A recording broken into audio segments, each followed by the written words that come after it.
이 말씀 가지고 전도 현장이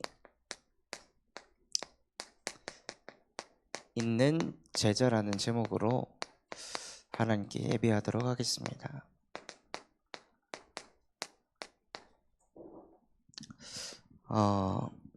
저희가 전도운동을 인도받기 이전에요, 정말로 우리가 현장에서 내가 한계가 오고 나의 연약함과 부족함이 막 드러났을 때 내가 숨는 곳은 어디입니까? 자꾸 현실을 외면하고 피하고 이상한 데 도망가 있는 것이 아니라 정말로 우리가 그런 연약함과 부족함이 드러났을 때 내가 숨는 것이 복음이어야 됩니다. 하나님께서는 모압 족속을 숨기고 품고 피할 곳이 되라 하셨는데, 그 이전에 우리가 먼저 받아야 될 응답이 무엇이냐면요, 내가 숨는 것도 복음이어야 된다는 거예요. 그리고 나를 품는 곳,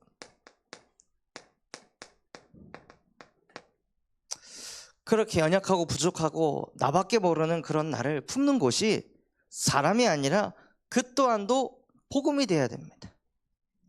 사람이 나를 품어주길 바라고, 사람이 나를 이해해 주길 바라고, 사람이 나를 배려해 주길 바라는 것이 아니라 내가 어떤 모습이든 간에 그것과 상관없이 나를 품기 위해서 십자가에 못 박혀 죽고 부활하신 그리스도의 품으로 들어가시는 거예요. 그래서 복음 속에서 나를 품으시는 그 하나님의 사랑을 먼저 우리가 누리고 있어야 하나님 떠나서 죽어가는 사람들을 품을 수가 있습니다. 품을 수 있는 게 아니라 품어지게 되어 있습니다. 또한 나의 피할 곳도, 나의 피할 곳이 가정도 아니고, 나의 피할 것이 정말로 능력 있는 사람이 아니라 나의 피할 것이 복음이 되어야 합니다.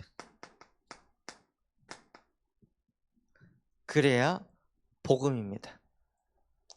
내가 숨고 나를 품고 나의 피할 곳이 복음이 돼야 그게 복음이지, 아니면은 이게 복된 소식이 될 수가 없잖아요. 그래서 정말로 내가 연약하고 부족하고 무너졌을 때 다른 것에 숨고 다른 것을 피하는 것이 아니라 예수 그리스도의 그 품으로 들어가시기 바랍니다. 그래서 그 속에서 더욱더 그리스도의 그 사랑을 받고, 이런 나여도 주님에게는 문제되지 않는구나, 이런 내 모습이어도 그리스도에게는 문제되지 않는구나, 이런 나도 아무 상관없구나, 그게 복음이구나. 그래서 복음 속에 들어가면은요 다 살아나게 되어 있습니다. 그래서 복음이 나를 살렸기 때문에, 복음이 나를 치유했기 때문에 나에게 가장 소중한 것이 복음이 되어야 됩니다. 그래서 그것이 되게 하기 위해서요, 이번 한 주간 그 위에 앉을 자가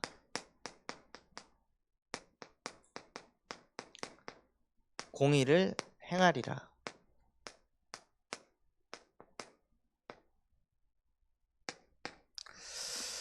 다윗의 왕자 위에 앉으신 예수 그리스도께서 공의를 신속하게 행하셨습니다. 십자가에 단번에 자기를 던지셔서 영원한 속죄를 이루셨습니다. 그분이 누구시냐? 만유의 주인이십니다.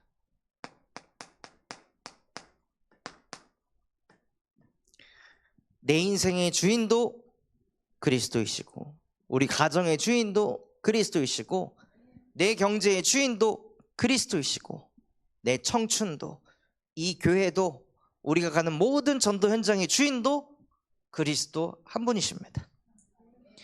그것이 우리에게 누려지게 하시려고 하나님께서 만유의 창조주가 되셨습니다. 그 하나님께서 태초에 말씀이 계셨고 말씀이 곧 하나님이라. 그래서 예배하는 이 시간이 어떤 시간이냐면요, 만유의 주인이시며 만유를 창조하신 창조주 하나님을 만나는 시간입니다.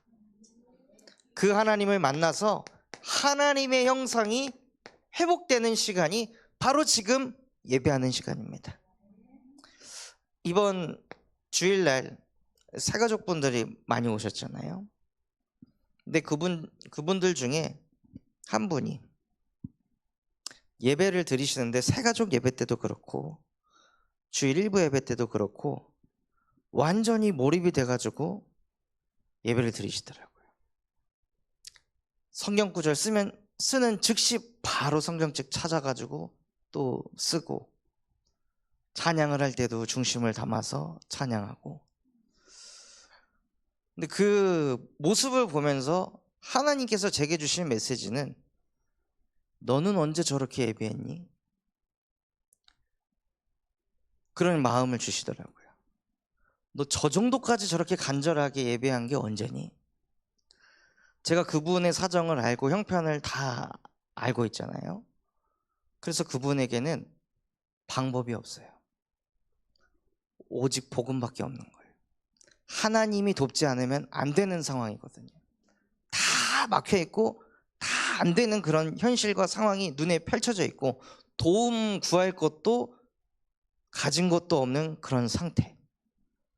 그래서 저분은 저렇게 간절하구나, 나는 뭐가 많구나, 내가 가진 게 너무 많아서 오직 복음 아니고 이걸로도 방법을 찾을 수 있고 저걸로도 방법을 찾을 수 있으니까 나는 예배가 저 사람처럼 저렇게 간절하지 않고 애통하지 않는구나.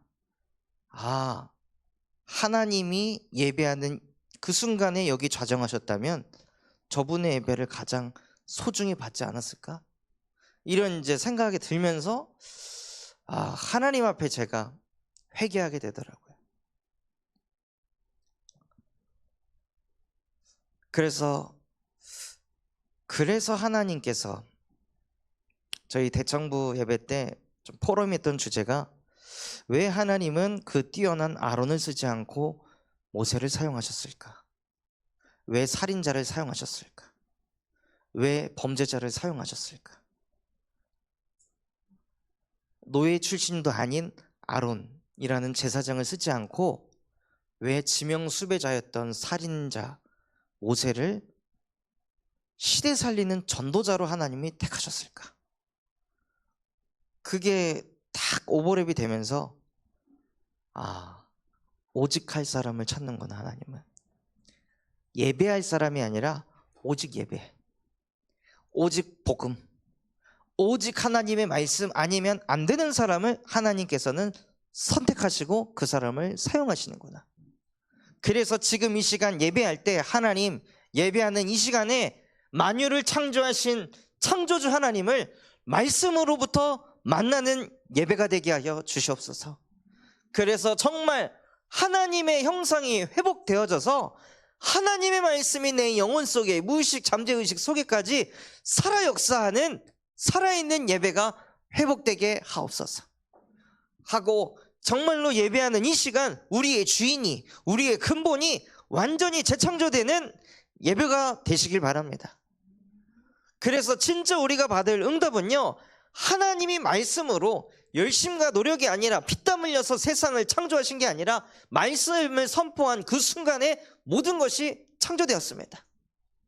그렇다면 우리가 받아야 될 응답은요, 모든 것을 창조하실 수 있는 하나님의 말씀이 내 안에 들어온다면 그게 최고의 응답입니다. 현실과 상황이 바뀌는 게 아니라 현실과 상황은 여전히 흑암혼돈 공허인데 빛 대신 하나님의 말씀이 내 안에 들어온다면 그 흑암혼돈 공허가 그 빛 앞에 무릎 꿇게 될 것이다. 이것이 내 가슴에 부딪히는 것이 창조주를 만나는 것입니다. 그래서 창조주를 진짜 만나면은요, 만유의 원수된 흑암이 무릎 꿇습니다.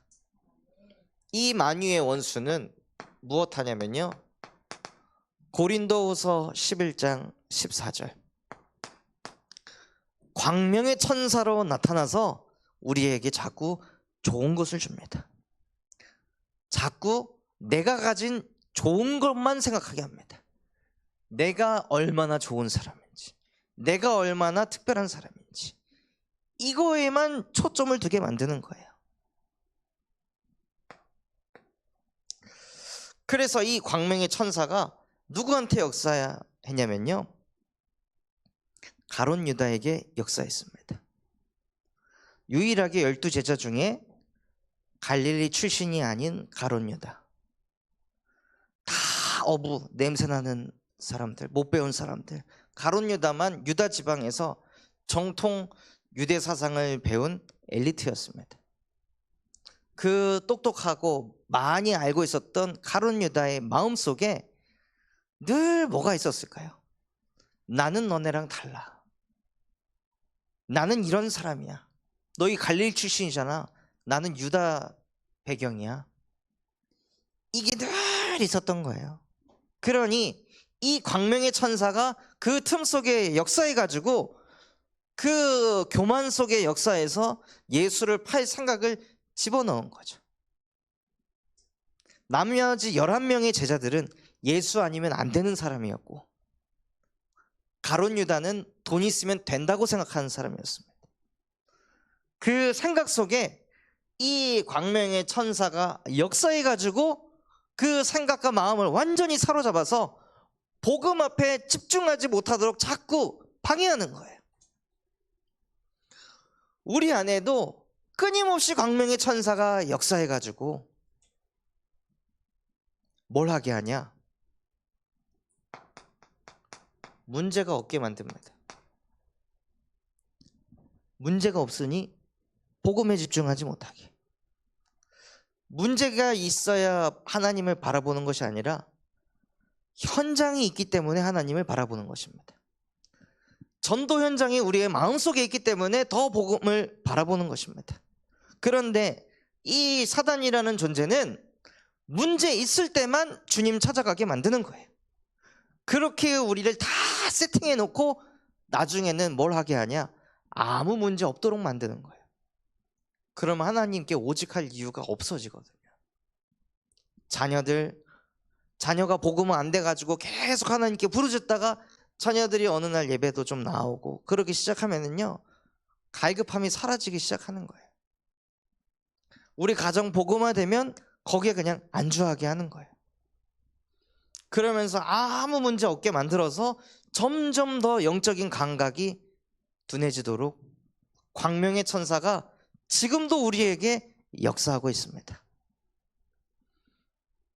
그래서 전도 현장을 다 잃어버리도록 흑암이요 계속 우리를 속이고 있어요.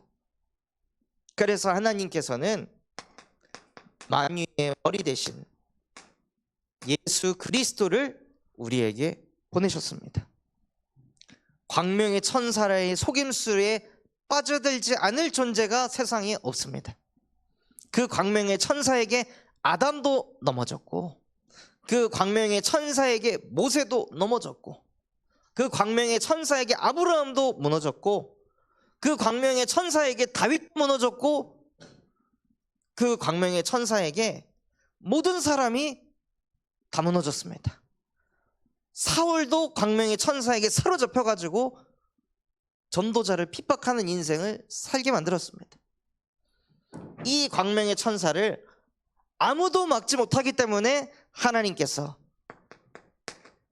그는 근본 하나님과 본체이시나 그와 동등됨을 여기지 아니하시고 우리와 같이 종의 형체를 가지사 기꺼이 십자가에 못 박혀 죽으심에 순종하심으로 모든 이름보다 뛰어난 이름으로 그를 높이시고 하늘에 있는 자들, 땅에 있는 자들, 땅 위에 있는 자들, 그 모든 자들보다 뛰어난 이름으로 그 모든 것을 그의 이름 앞에 무릎 꿇게 하신 예수 그리스도를 저와 여러분에게 보내주신 것입니다.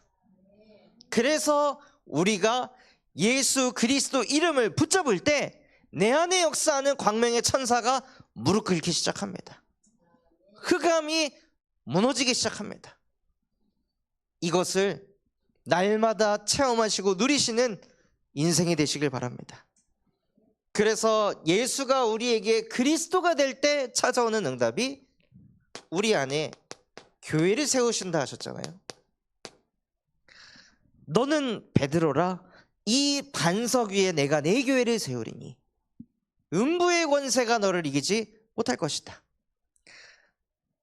예수 그리스도께서 우리 안에 교회를 세우시고 그 교회의 머리가 되어주셨습니다. 그러니 이 광명의 천사에 속지 않는 거예요. 그분이 나의 머리이시니까. 그분이 나를 모든 것을 주관하시니까요, 속지 않게 하게 하시는 거예요. 그래서 정말 만유의 주인 되시는 성삼위 하나님을 제대로 만났다면 우리의 머리가 바뀌어야 합니다. 머리가 바뀌어서 그리스도가 나의 머리가 되셔서 그리스도가 하는 생각이 나의 생각이 되는 것, 그리스도가 원하는 것이 내가 원하는 게 되는 것, 그리스도가 가지고 계신 그 기도 제목이 나의 기도 제목이 되는 것이 우리의 머리가 바뀌는 거예요. 시달림을 그리스도 이름으로 끝내주세요가 아니라 시달림도 내 머리의 주인이 내가 되니까 시달리는 거지, 그냥 우리의 머리가 그리스도로 뒤집어진다면 시달림도 끝나는 것입니다. 시기 질투 비교의식 끝나는 것입니다. 그래서 정말로 내 위에 앉을 자가 그리스도가 되시는 은혜를 누리시기 바랍니다.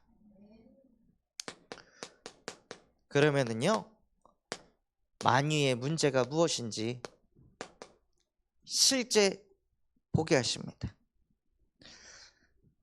만 가지의 문제가 온다 할지라도 이 문제 저 문제가 갑자기 막 우르르 터져가지고 그 여러 가지의 문제를 어떻게 해결해야지 이것에 신경 쓸 것이 아니라 거기서 정말 하나님 앞에 무릎 꿇고 기도하면서 무엇이 보여야 하냐면요,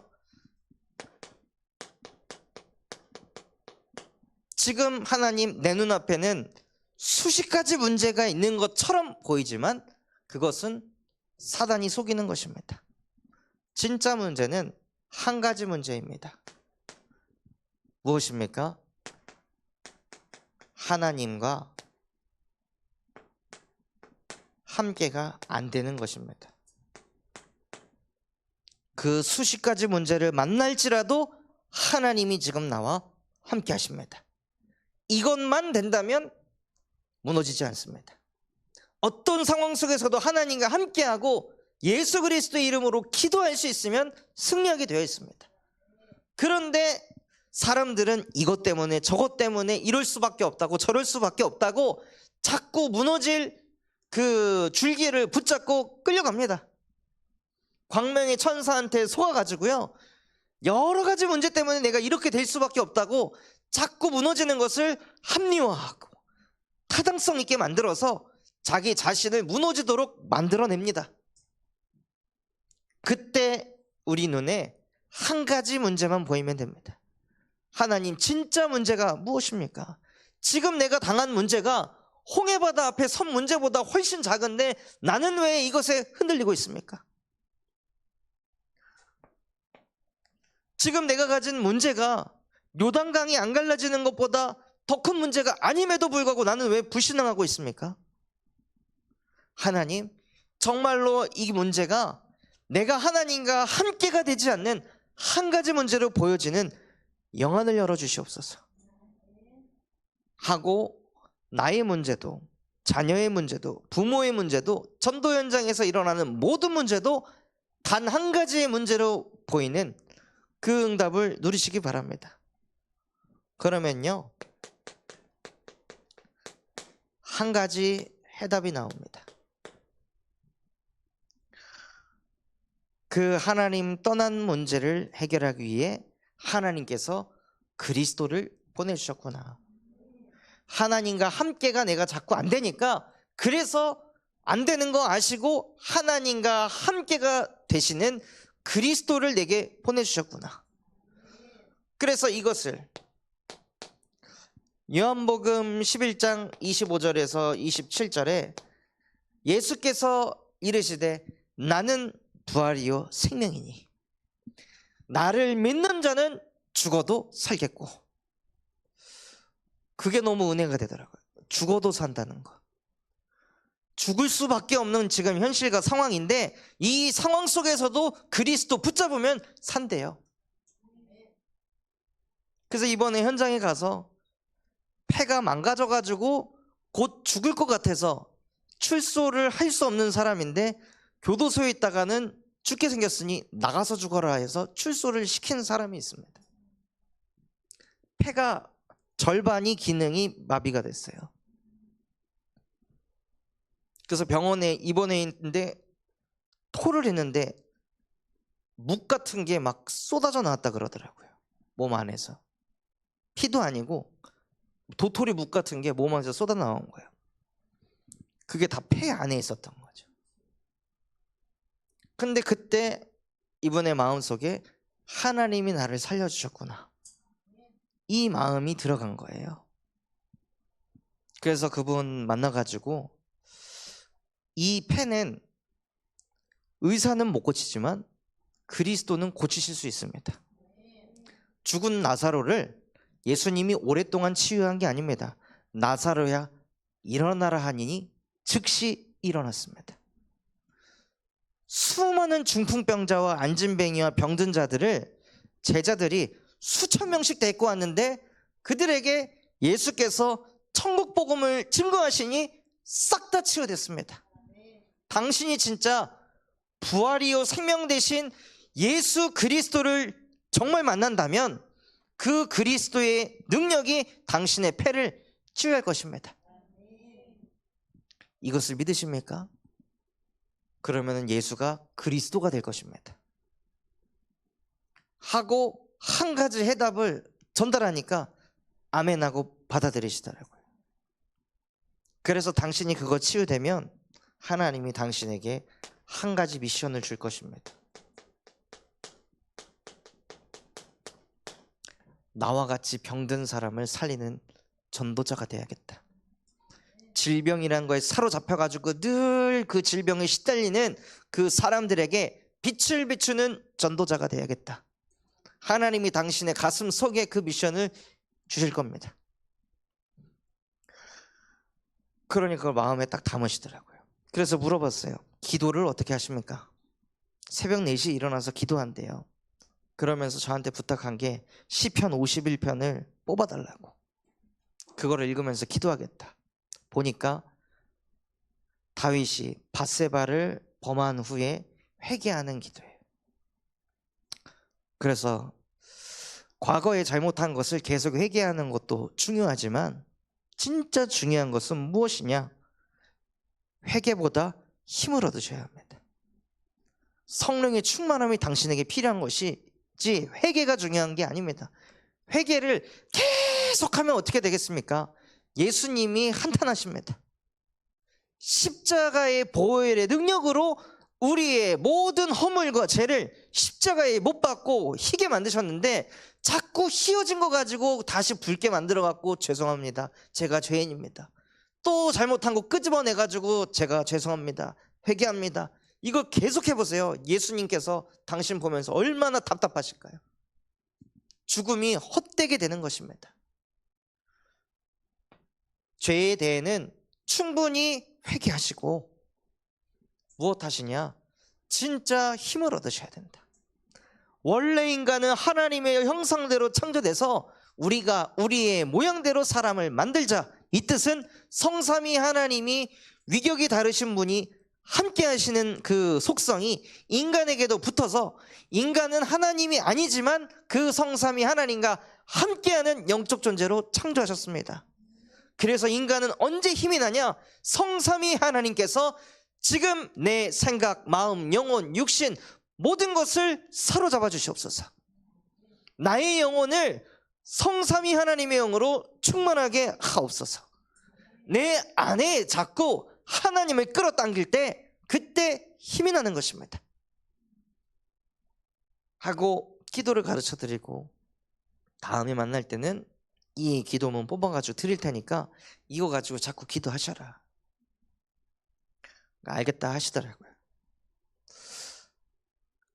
저와 여러분에게는 우리가 만난 여러 가지 문제가 한 가지 문제로, 한 가지 해답으로 결론 내서 한 가지 미션을 주셨는데, 그게 바로 호세오를 누리는 것입니다.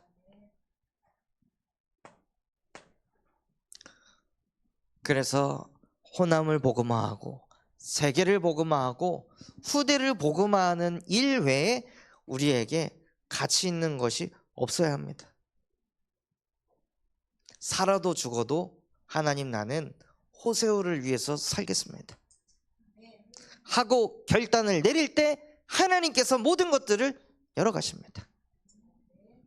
미션이지만 하나님이 우리에게 주신 천명입니다. 그래서 정말로 그 미션을 이루는 증인 되시길 바랍니다.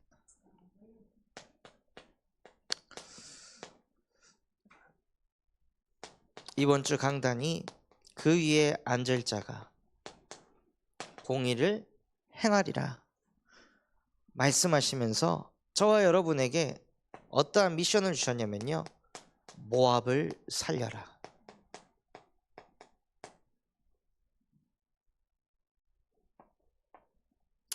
기가 막히게 이 메시지가, 이 본문이 딱 정해졌을 때 하나님께서 정말로 모압 같은 사람들을 교회에 보내주셨습니다. 그래서 그 사람들을 보내주시고 저희에게 어떻게 그 사람들을 대해야 할지도 말씀으로 정확하게 알려주셨어요. 그들의 숨을 곳이 되어주고, 그들을 품는 곳이 되어주고, 그들을 피할 곳이 되어주어라. 그런데 신기하게도 또 한 세가족은 그런 죄를 지은 사람들을 잡는 경찰이 또 왔어요. 참 신기하죠. 그래서 제가 그걸 보면서 우리 교회는 교회구나라는 것을 깨닫게 됐습니다. 교회는 범죄자도 오고 범죄자를 잡는 사람도 옵니다. 병든 자도 오고 병든 자를 고치는 의사, 약사도 옵니다. 교회는 가난한 자도 오고 교회는 부유한 자도 옵니다. 못 배운 사람도 오고 배운 사람도 옵니다. 그게 교회입니다. 그런 교회로 지금 하나님께서 우리 교회를 인도해 가시는구나. 그래서 그러한 모압을 살리는 주역이 되시길 바랍니다. 아마 우리 교회가 그것이 되어지는 그릇을 가졌기 때문에 하나님께서 그러한 응답의 문을 열어주셨다 생각합니다. 대형교회 갔다가 발제 찬 사람 교회 왔다, 무슨 사단이 일어나겠습니까? 미쳤냐고 난리가 나겠죠. 그럼 그 사람들은 자기를 더 감춰야 되잖아요. 복음을 제대로 들으려면은 자기 안에 있는 이 흑암 다 끄집어내야 되는데 이거 다 포장하고 감추고 있으니 메시지가 어떻게 들어가겠어요? 그런데 하나님께서 그 모압을 살릴 수 있는 그릇을 가진 군산 첨소만교회이기 때문에 하나님께서 그런 분들을 보내주셨구나.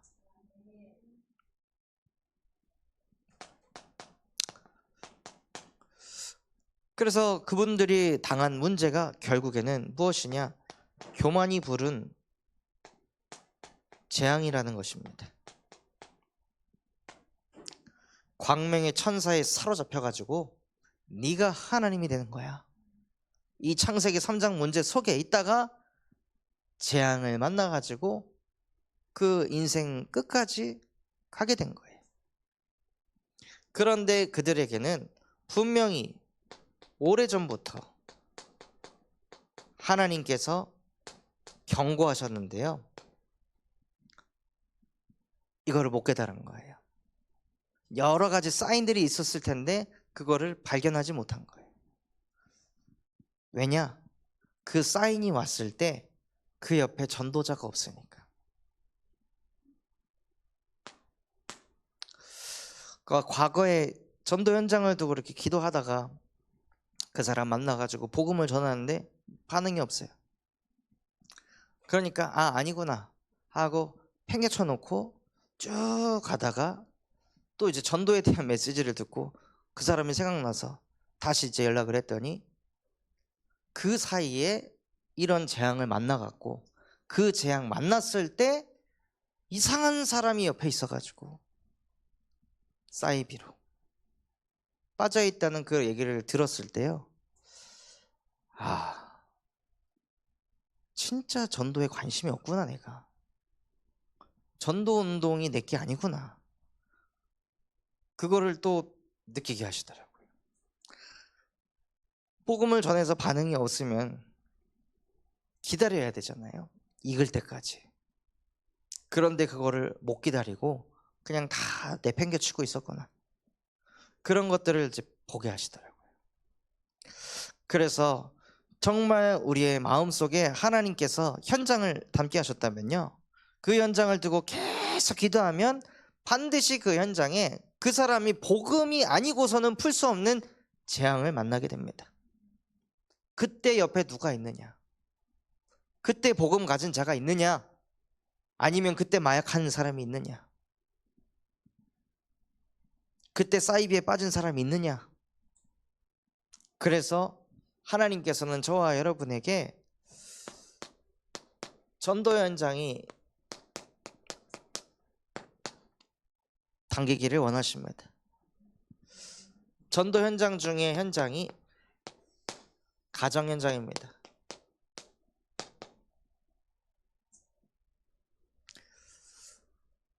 오늘도 그 현장에서 현장 이야기를 이렇게 듣는데, 남편은 그 공단 근무하면서 교대 근무하고 집에 들어오면 늘 피곤해. 그래서 애 키우는 거에 전혀 신경 안 쓰고 시간만 나면은 트럼펫 연주하러 나가고, 아내분도 나밖에 모르고. 그러니까 애들이 집 안에서 부모가 대화하는 거를 보고 자라지 못해서 첫째가 고등학생인데 언어장애, 둘째 중학생인데 언어장애, 셋째 초등학생인데 언어장애인 거예요. 그러니까 그런 이제 환경 속에서 아이들이 자라니까 후대가 그냥 다 무너져 있는데 인지도 안 되는 거죠. 이거를 애들을 어떻게 살릴까라는 갈급함조차도 없을 만큼 그 멀쩡한 아이들이 가정 현장에 무너져 가지고 애들이 말도 제대로 못하는 장애인이 되어가고 있는데, 선천적 장애가 아니라 후천적 장애를 얻어가지고 애들이 가고 있는데도 거기에 대해 애통함이 하나도 없는 거예요. 광명의 천사에 사로잡혀가지고 오직 나.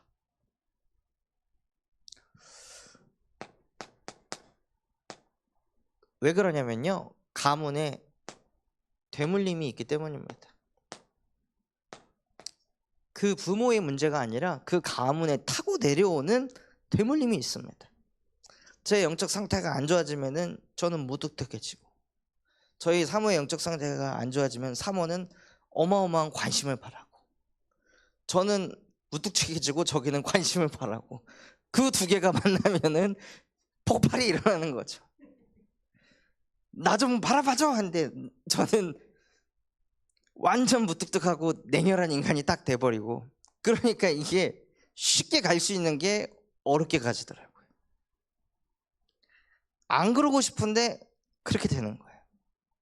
그거를 너무 오랫동안 보고 자라가지고 저도 모르게 그냥 그게 답이 아니고 진리가 아니라는 것도 아는데, 잘못된 것도 아는데, 그 흐름으로 저도 모르게 그냥 계속 끌려가는 거예요.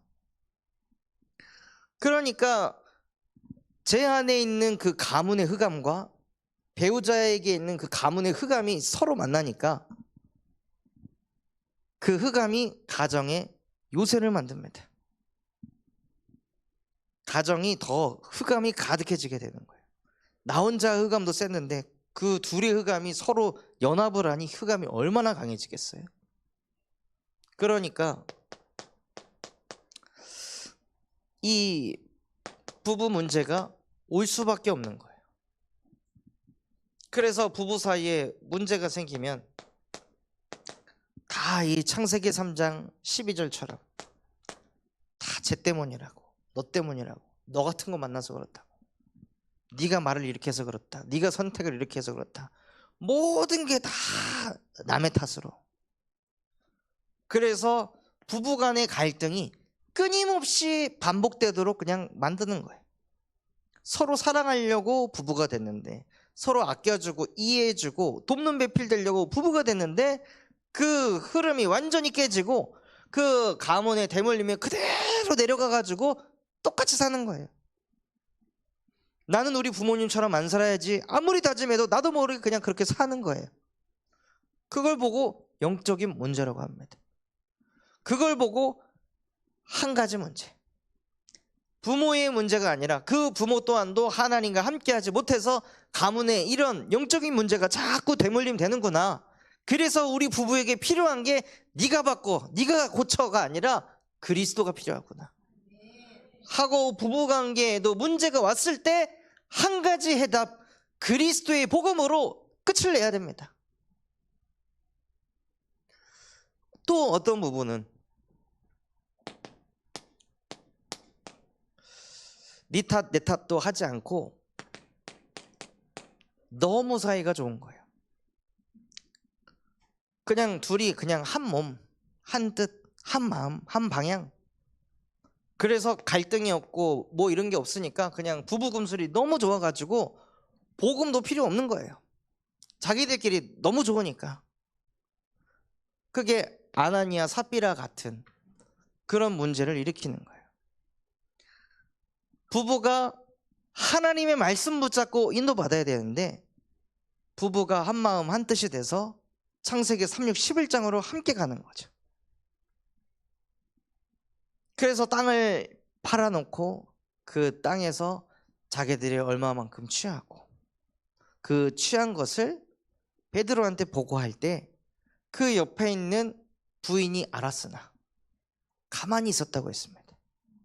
즉 불신앙할 때 같이 불신앙하는 거예요. 인본주의 있을 때 같이 인본주의 쓰는 거예요. 왜냐?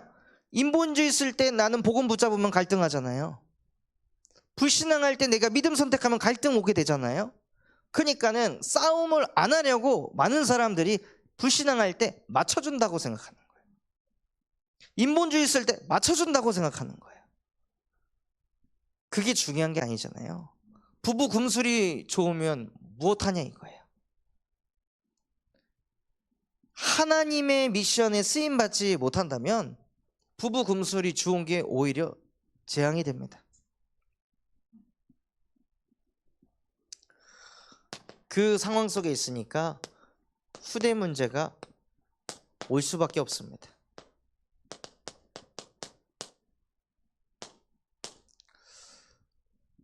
그래서 결국은 후대 또한도 이 흐름 속에서 그냥 피해를 당하고 있는 피해자일 뿐입니다. 그래서 이 아이 때문에, 너 때문에 이런 얘기를 후대들이 들으면은요 완전히 무너집니다. 본인도 본인이 왜 그러는지 모르고 지금 당하고 있기 때문에.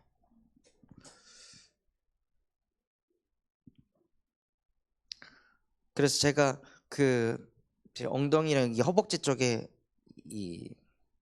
막 뭐가 일어나서 이걸 빨리 치유해야겠다고 다짐을 한 게, 저도 너무 가려우니까는 엉덩이를 놓고 긁으니까요 어느 날 보니까 필리피가 이러고 다니더라고요. 쟤는 그런 것도 안 났는데 기저귀에 손 넣고 엉덩이를 막 긁고 다니는 모습을 보면서 이거 주여 대물림 됐네 이거.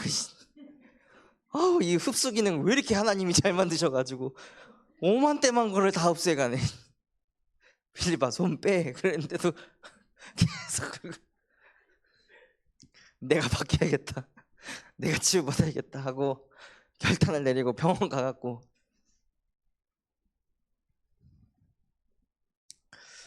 그래서 진짜 후대 이전에 나 자신이 먼저 살아나면 후대는 살아나게 되어 있습니다.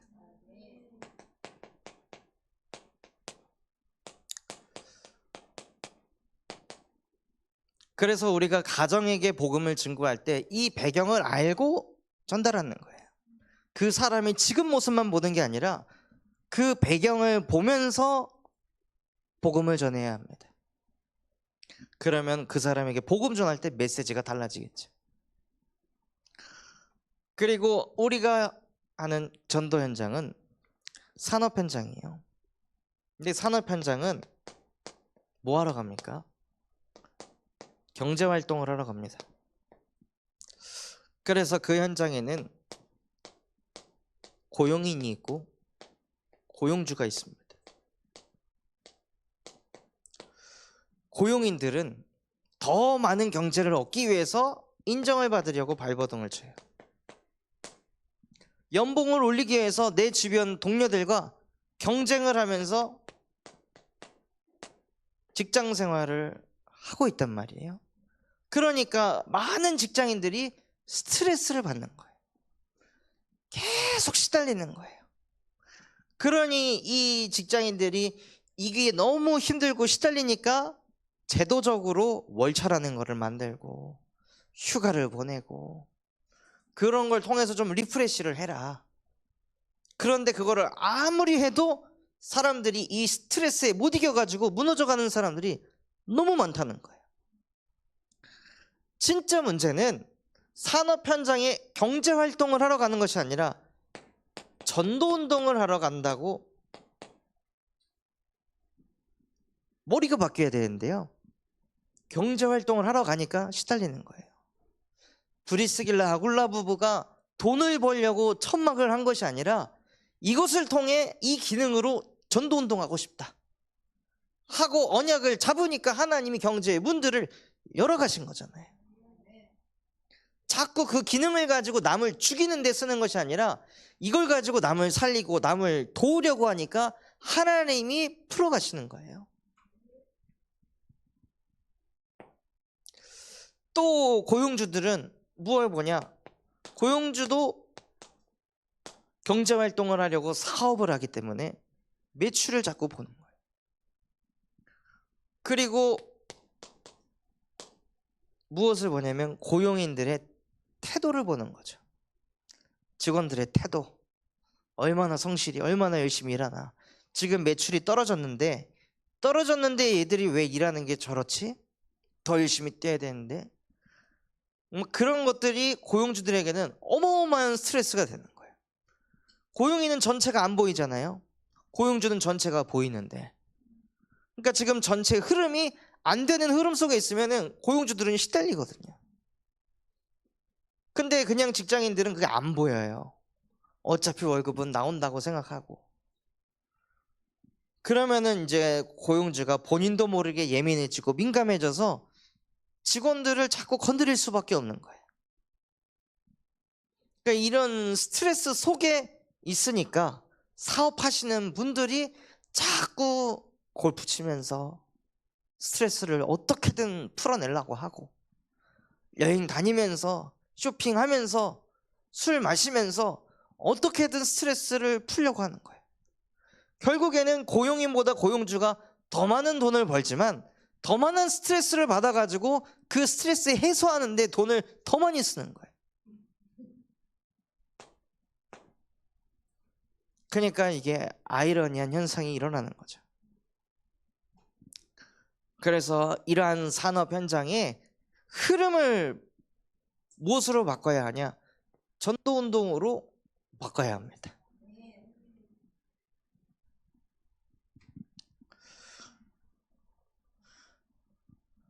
그래서 지금 우리 박종호 형제님이 한 5만 평 정도를 임대해서 농사를 지려고 하는데 그 현장에 누구를 지금 이제 보내려고 하냐면 이제 오신 새가족 분들을 그 현장에 이제 보내려고 하고 있어요.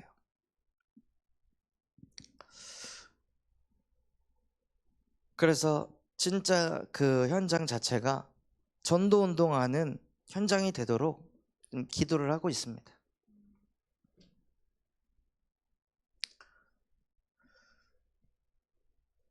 그래서 정말 전도운동에 올인하는 이 1000명 기업이 세팅될 때 하나님께서 경제를 어떻게 풀어가시는지, 그래서 산업 현장에 이 고용인으로서, 고용주로서 온갖 스트레스를 받고 시달리는 이분들의 마음을 헤아려 주시고 그들의 품고 그들의 피할 곳이 되어 주셔서 이들의 영혼을 살리는 메시지를 전달해 주시기 바랍니다. 또 우리의 현장은 후대 현장입니다. 지금 후대를 사단이 어떻게 공격하고 있냐면요, 후대들의 정체성을 붕괴시키고 있습니다. 아이들의 출생이 어떻게 되고 있습니까? 엄마 나는 왜 태어난 거야? 어떻게 나는 존재하게 된 거야? 아, 원래 너를 가질 생각이 없었는데 어쩌다 보니 이렇게 됐다.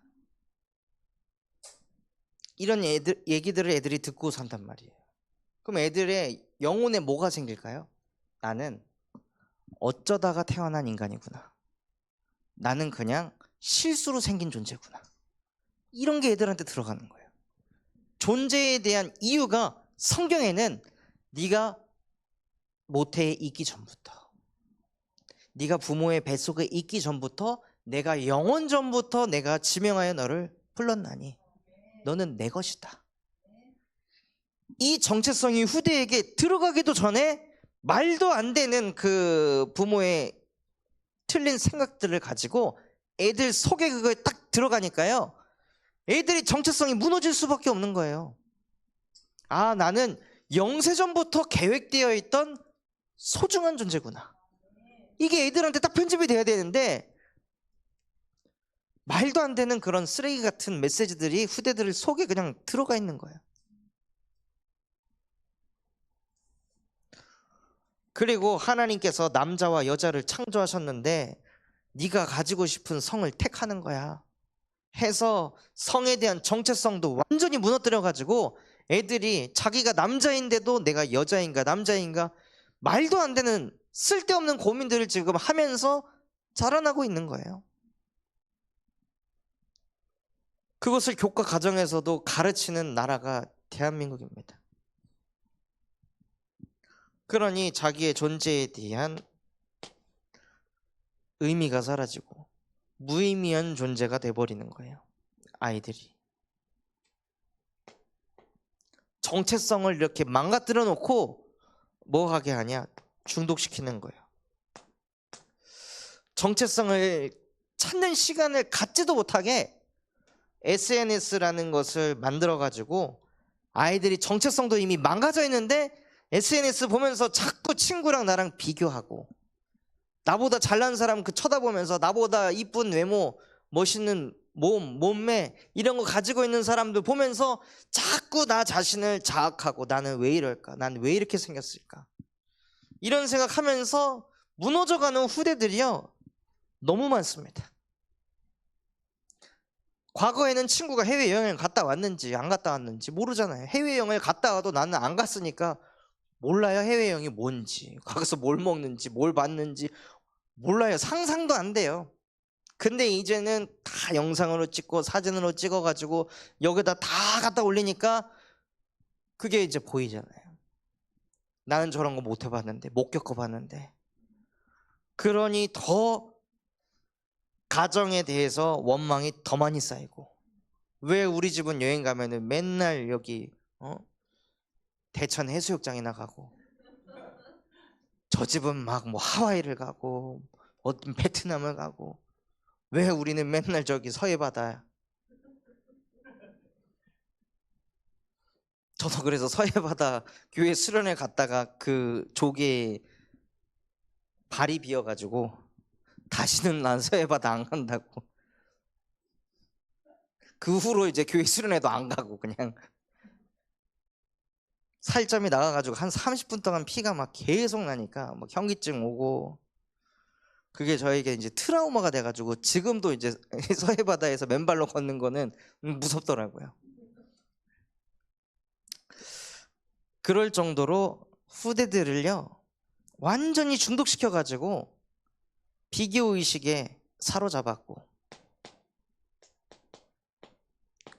아이들에게 공포심을 딱 줘가지고 그 공포의 메시지를 계속 보게 만드는 거예요. 저도 어렸을 때 왜 그런지는 모르겠지만 왜 전설의 고향을 그렇게 보고 싶어 했는지, 그 보면 그렇게 무서운데 전설의 고향 그거 보겠다고 엄마한테 막 떼쓰고 막 저걸 도대체 왜 보냐 무섭다면서, 그런데 그거를 막 꼭 보겠다고 막 울고 자지러지고 그러면서 그거 보고 집에 들어가서 막 발발 떨면서 예수는 그리스도 모든 문제 해결자 막 이러고 있는 게 너무 앞뒤가 안 맞는 거예요. 전설의 고향 본 날은 화장실 갈 때 불 다 켜면서 화장실 갔다가 불 다 끄면서 막 또 돌아오고, 잘 때 악몽에 시달리고. 근데 그거를 지금 우리 후대들이 유튜브를 통해서 계속 확인하는 거죠. 그러니 애들이 어떻게 집중을 할 수 있겠어요? 분열될 수밖에 없지. 그러니 묵상은 꿈도 꿀 수가 없는 거예요.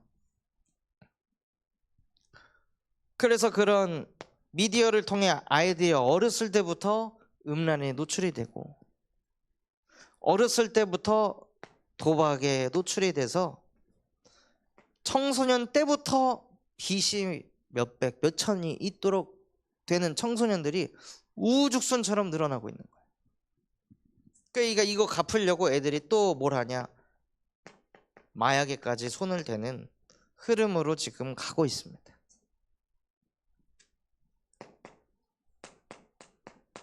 그러면서 후대들을 뭐 하게 만드냐, 아무도 내 마음을 털어놓을 그 채널을 없게 만들어서 혼자 있게 만들고, 그래서 혼자서 찾아오는 그 정신 문제를 감당하려고 하니까 미치는 거예요. 그러니 우울한 후대들이 늘어나고, 분노가 조절되지 않는 후대들이 늘어나고, 분열되는 후대들이 계속 늘어나고 있습니다.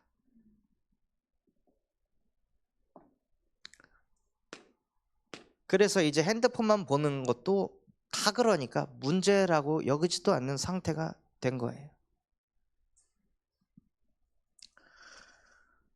유모차에다가 그 아이가 볼 수 있게 핸드폰 거치대를 만들어서 출시하는 그 회사에 대해서 저는 뭘 해야 한다고 생각하거든요. 근데 그거를 좋다고 받아들여요. 완전히 애들이 어렸을 때부터 뇌가 망가지도록 그냥 키우는 거예요. 그런 애들이 성공하면은 무슨 짓을 하겠습니까? 그래서 전도 현장이 있는 제자의 응답을 누리시기 바랍니다.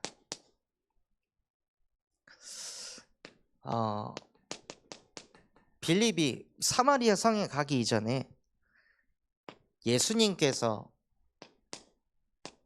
주신 현장이 있었습니다. 예수께서 승천하기 전에 마지막으로 주셨던 메시지가, 오직 성령이 너희에게 임하시면 너희가 권능을 받고 예루살렘과 온 유대와,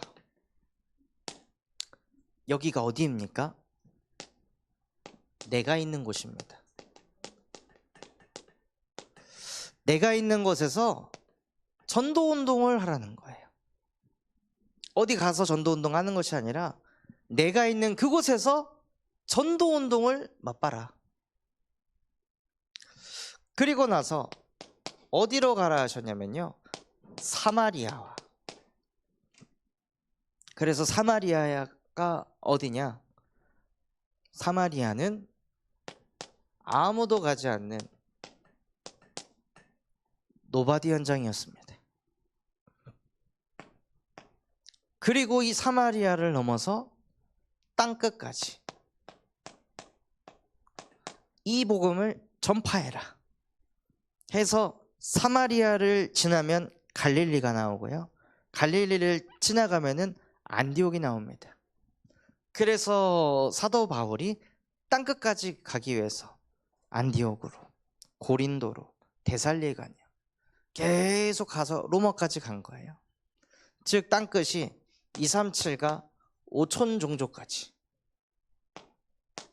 이것이 예수님께서 우리에게 주신 현장이었습니다. 또 빌립에게 주신 현장이었습니다. 그래서 이 내가 있는 곳에서 전도 운동을 계속 했던 거예요.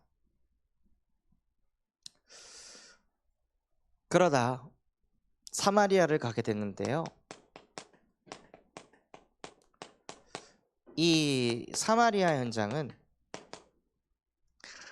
어떤 현장이냐면요.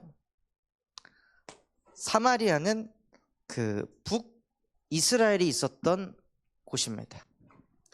예루살렘은 유다의 수도, 사마리아는 북이스라엘의 수도였습니다. 그런데 이 북이스라엘이 누구한테 멸망당했죠? 아수르에게 멸망당한 거예요. 그런데 이 아수르인들이 그 북이스라엘과 혼인을 해서 낳은 존재들. 그래서 아수르와 혼혈 관계인 사람들이 사마리아인입니다. 즉 TCK 후대가 나온 거예요. 그래서 사마리아 사람들은 유다의 정통이 아니다, 혈육이 아니다 하고 배척한 거죠. 그리고 이 사람들은 무엇을 믿었냐? 모세의 오경만 믿었던 사람들입니다. 지금으로 이슬람, 그 흐름이 여기서 나온 거죠. 그리고 나서 이 사람들은 그리심 성전에서 예배를 드렸습니다. 그러니까 예수님께서 사마리아 여인을 만났을 때 그 여인이 이런 얘기를 했잖아요. 우리 조상들은 이 산에서 예배했고 유대인들은 예루살렘에서 예배했다. 우리 조상들이 예배한 그 산이 어디냐? 그리심 산이라는 곳이었습니다. 그 성전에서 모세의 오경만을 가지고 예배를 드린 거예요. 그래서 이 지역이 소외된 지역이 된 겁니다. 그래서 유대인들에게 이 사람들은 우리랑 혈통도 다르고 그리고 다른 걸 믿고 그래서 소외가 되니까 사마리아는 여기가 유대면은요 여기가 사마리아입니다. 그리고 그 위가 갈릴리예요. 이렇게 가면 되는 거리를 이 사마리아 사람들이 더럽다고 우리 혈통과 다르다고 이렇게 돌아간 겁니다. 이럴 정도로 치를 떨 만큼 싫어하는 지역. 그러니까 그런 압박감과 또 우상숭배하는 것으로 인해 귀신에 시달리는 자들이 어마어마하게 많았던 현장입니다. 즉 이번 예비 캠프 때도 메시지 들은 것처럼 중국에 가서 복음을 전하니까 폭발이 일어났다. 사람들이 막 몇천 명씩 모이더라. 복음이 그만큼 희미했다는 거죠. 사마리아도 딱 그런 현장이었던 거예요. 그런 현장에 전도 현장이 있는 제자가 간 것입니다.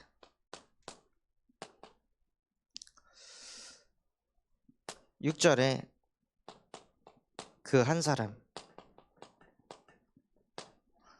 많은 사람도 아니고 그 한 사람 그것도 교역자도 아닌 중직자 한 사람이 가서 복음을 전하는데 그의 행하는 말도 듣고 행하는 행실도 보고 표적도 보고 수많은 사람들이 그의 말을 믿었더라. 즉 빌립에게는 들을 만한 메시지가 있었고 그의 삶이 사람들이 보기에도 복음이다. 그리고 증거가 있었습니다.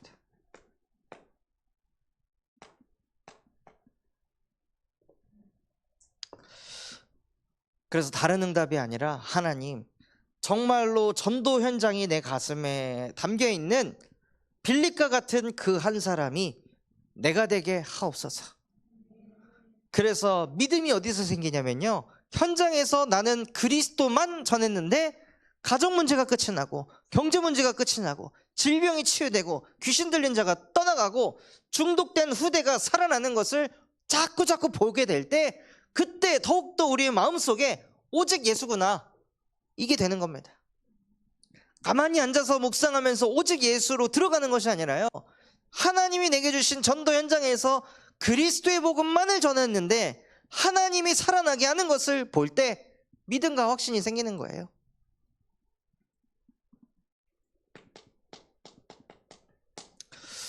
그래서 이 빌립은 복음만 전했을 뿐인데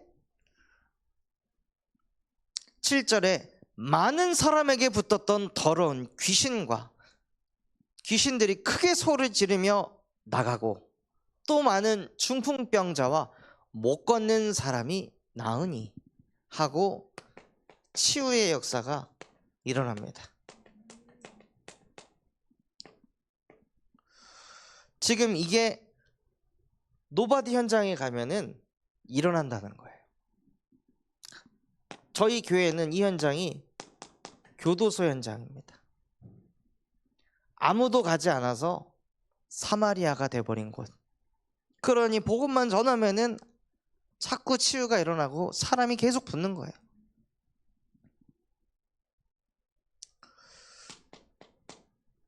그리고 나서 이 노바디 현장이었던 이곳이요, 14절에서부터 25절에 보면 사마리아에 있는 사람들도 복음을 듣는구나 라는 것을 예루살렘 교회가 알게 돼서 그 사마리아를 지교회를 세웁니다.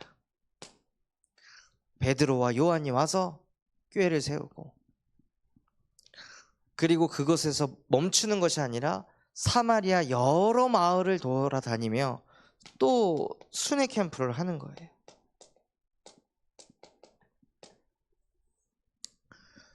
그래서 사마리아를 복음화시킵니다.